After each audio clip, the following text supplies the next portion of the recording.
ஆசிய நாடுகளுக்கான கராத்தே போட்டியில் தமிழ்நாட்டைச் சேர்ந்த 4 பேர் தங்கம், வெள்ளி பதக்கங்களை வென்றுள்ளனர். சென்னை திரும்பிய அவர்களுக்கு விமான நிலையத்தில் உற்சாக வரவேற்பு அளிக்கப்பட்டது. ஆசிய நாடுகளுக்கான கராத்தே போட்டி கடந்த ஜூன் 7, 8 மற்றும் 9 ஆகிய 3 நாட்கள் புனே நகரில் சத்ரபதி சிவாஜி மகாராஜ் விளையாட்டரங்கில் நடைபெற்றது. இதில் பங்கு பெற்ற தமிழ்நாட்டைச் சேர்ந்த 4 பேர் தங்கம், வெள்ளி, வெண்கலம் என பதக்கங்களை கைப்பற்றினர். இந்நிலையில் சென்னை திரும்பிய அவர்களுக்கு விமான நிலையத்தில் அவர்களது உறவினர்கள் பூங்கொத்து கொடுத்து மாலைகள் அணிவித்து உற்சாக வரவேற்பு அளித்தனர்.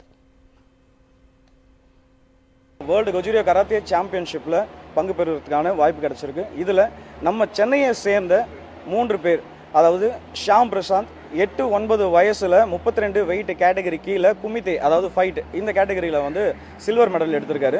அதை தாண்டி 16, 17 வயசில் ரேணுஸ்ரீ என்றவங்க 60 கிலோ கேட்டகரி -60 kg அந்த கேட்டகரியில் பார்த்தீங்கன்னா பிரான்ஸ் அடிச்சிருக்காங்க.